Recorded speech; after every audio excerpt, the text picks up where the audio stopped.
In 1516, the Renaissance philosopher, statesman, and future Catholic saint Sir Thomas More published a novel about a so-called perfect society living on an isolated, faraway island.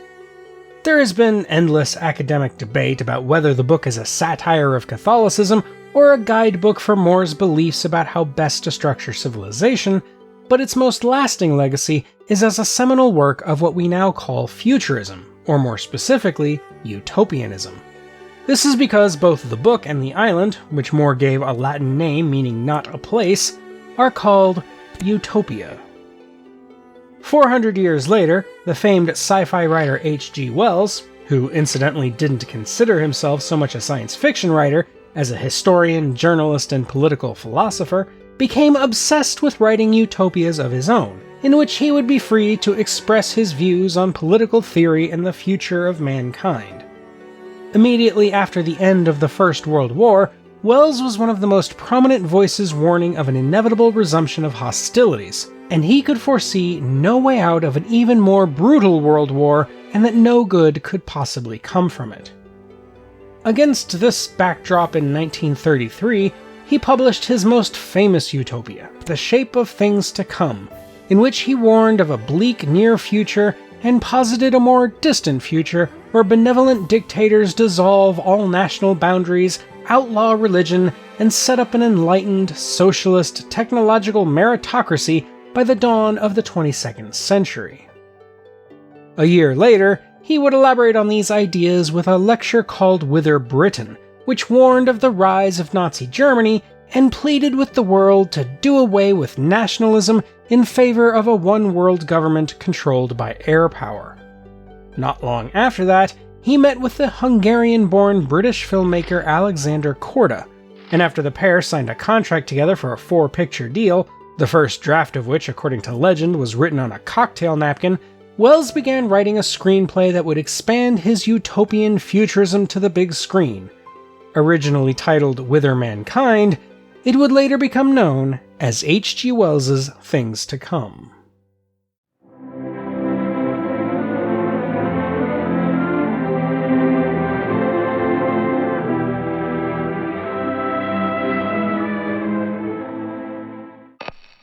After a protracted world war has reduced the city of Everytown to a feudal wreckage ruled by a megalomaniacal warlord, John Cabal, a former citizen of the town and pilot during the early stages of the war, arrives in a futuristic airplane to inform the citizenry that a new age of peace is dawning under the control of the Wings Over the World, a powerful group of intellectuals and airmen who have conquered the sky and wish to do away with nations, despots, and the wars they wage with one another.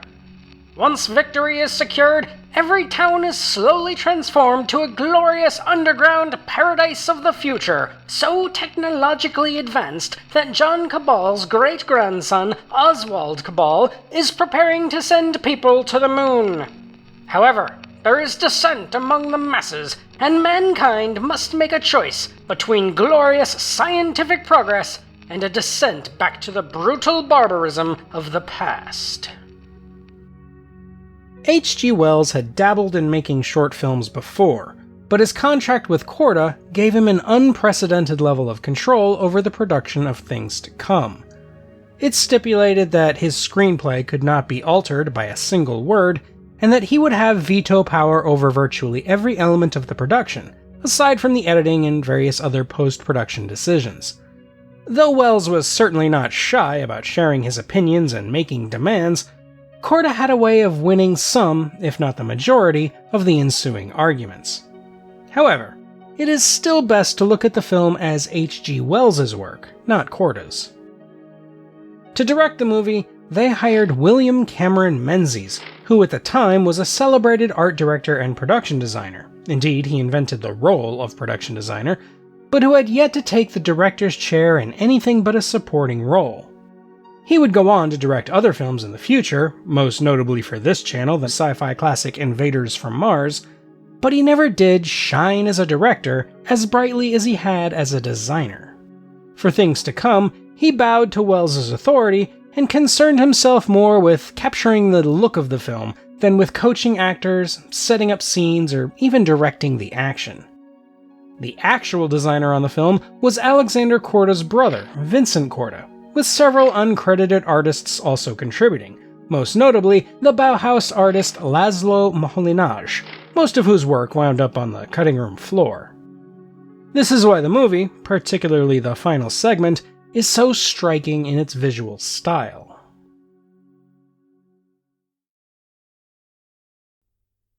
The other most striking thing about the film is the music, scored by the legendary modernist composer Arthur Bliss, who would go on to be the future BBC director of music, as well as the master of the Queen's music. In an unconventional, if not completely unprecedented move, Wells worked directly with Bliss to craft the music well in advance of filming. They originally envisioned an operatic approach, in which everything including the dialogue would be integrated into the score, making the movie something of a feature-length music video, half a century before music videos would even be a thing. However, Korda and Menzies were able to take a more conventional approach, even if the score was fully composed prior to the start of production. As a result, when it came time to put the score and the completed film together, Bliss had already moved on to other projects, leaving Mir Matheson to conduct the music that Bliss had written. In the decades that followed, Bliss did conduct the music himself in various concerts celebrating the score, because for many years, the music was more famous than the film, even becoming the first commercially released film soundtrack, versions of which are still sold today. When writing the film, Wells crafted his characters very loosely around the mythological archetypes of Hinduism: the creator, the destroyer, and the preserver. He wasn't terribly interested in giving those characters much to do outside of stand-in as symbols, and therefore combined both with Menzies' disinterest in giving instructions to the actors and with a pervasive tension on set between the various competing visions for the film. Nearly all of the performers found it a difficult movie to work on. For the dual role of John and Oswald Cabal, they cast theater actor Raymond Massey, who had only recently begun making a splash in film with movies like The Scarlet Pimpernel, The Old Dark House, and The Speckled Band, in the last of which he plays Sherlock Holmes. Massey, a war veteran who had endured severe shell shock, played the parts with that in mind, rallying a humanist anti-war sentiment that wasn't particularly fashionable in the mid-1930s. The female lead was given to a young Margaretta Scott, who had done very little work on film but was a well-regarded Shakespearean performer on the London stage. Scott, like Massey, plays two roles: the boss's woman Roxana, and the wife of Oswald Cabal, Rowena, whose scenes were cut from the existing versions of the film. Most of these cuts, which trimmed the movie down from around 130 minutes to just over 90, resulted in a minimization of the female presence of the film, making the story seem far more sexist than Wells intended, even by the standards of the 1930s. The boss of the post-apocalyptic Everytown is played by Ralph Richardson, who ignored one of Wells's mandates about not modeling his performance on any historical figures by throwing a few obvious shades of Mussolini into his performance. And the role of Theotokopoulos, the primary antagonist for the last portion of the film, was given to Bride of Frankenstein's Ernest Thesiger. After all of Thesiger's scenes had been completed, Wells decided he didn't like the performance, and so the role was recast and given to Sir Cedric Hardwicke, whose scenes had to be refilmed from scratch. For many of the victims of the war, especially those suffering from the proto-zombie disease the Wandering Sickness, Wells insisted on hiring starving, unemployed people off the street. The more gaunt and hopeless-looking, the better. Unfortunately, such people were not in short supply during this part of the Great Depression.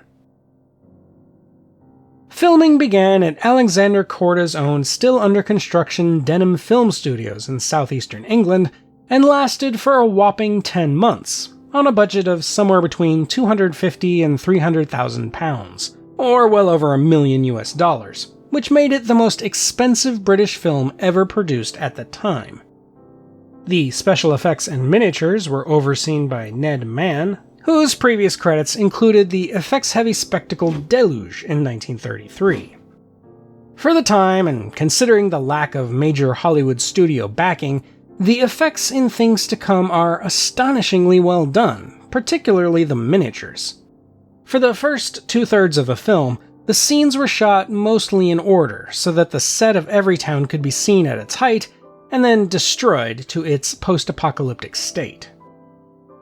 As post-production began, Wells left England, which no doubt relieved some tension with the other filmmakers, though he did still make a few demands about the release of the film, most of which were summarily ignored. Things like his demand that every audience member be given an essay written by Wells explaining the meaning of his film, or his demand that he get the only on-screen credit during the film's opening titles. While we're stopped, I just want to quickly remind you to hit that like button, and if you really do like this video, hit that subscribe as well. Your support really makes this channel possible, so please, if you like what I'm doing and you want to see more, consider joining my Patreon to get access to bonus content, vote on future topics, and more. If you want to see even more from me, I'm also the co-host of a couple of different podcasts, The Streaming Heap and From Here to Paternity, which are available wherever you get your podcasts, and I have a novel called Paradox that is available through Amazon.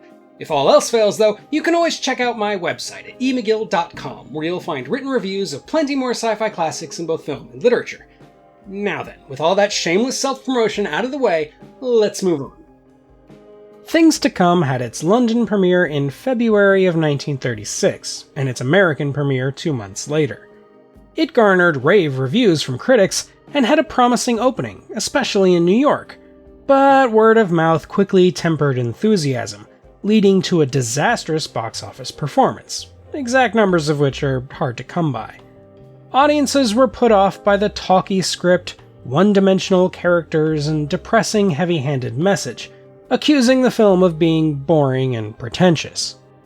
Wells and Menzies were quick to publicly blame each other for the film's financial failure, and though Wells and Alexander Korda would make one more film together, the following year's The Man Who Could Work Miracles, their relationship soured as well, and the last two pictures in their 4-picture deal, which were to be Food of the Gods and The New Faust, were never made.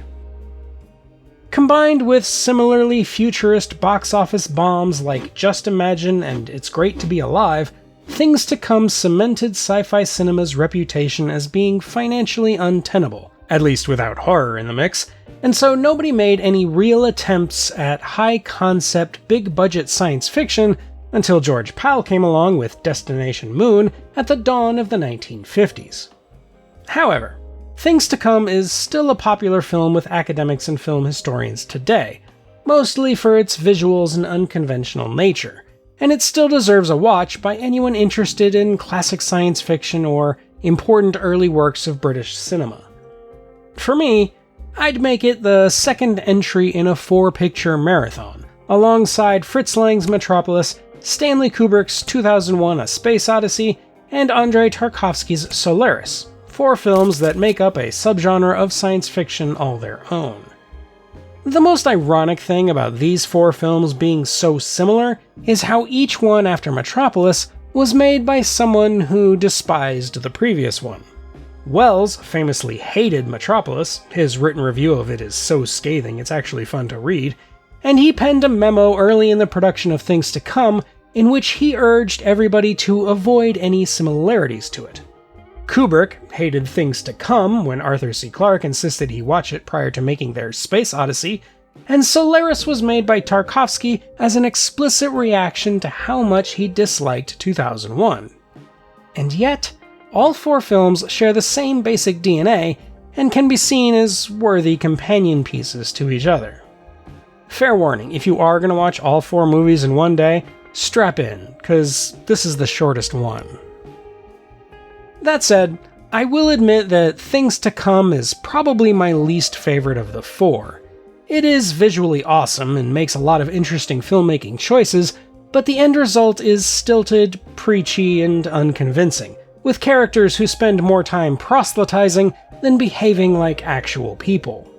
Without getting too political, Wells' central message that totalitarianism is a good thing as long as scientists are in charge is more disturbing than intriguing, especially when he dresses his alleged saviors in black, thick-booted jumpsuits and gives chemical weapons Orwellian titles like the Gas of Peace.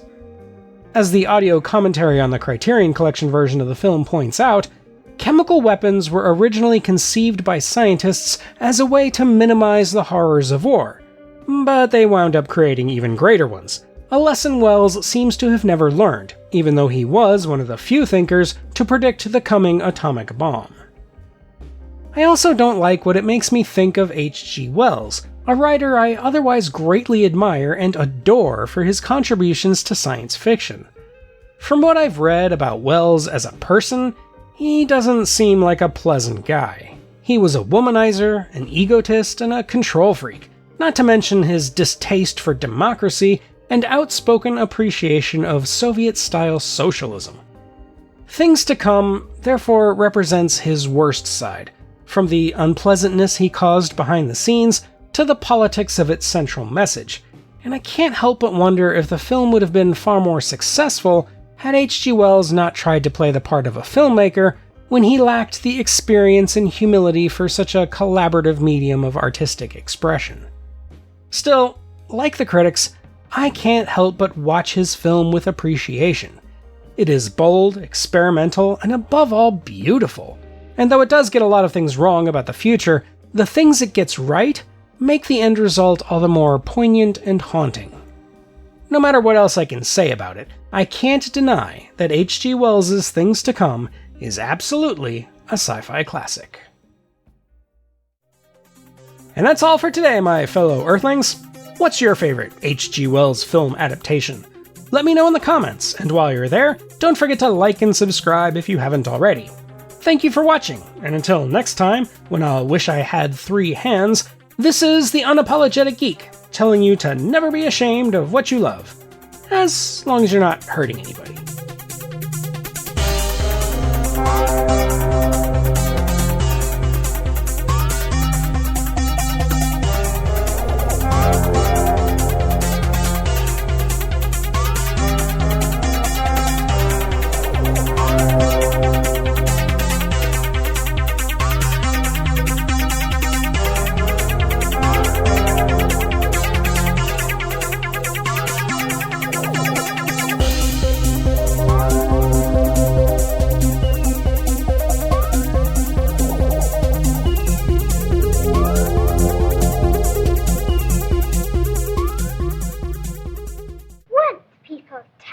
They were all tired, and they had a disease called colds. Everybody had colds.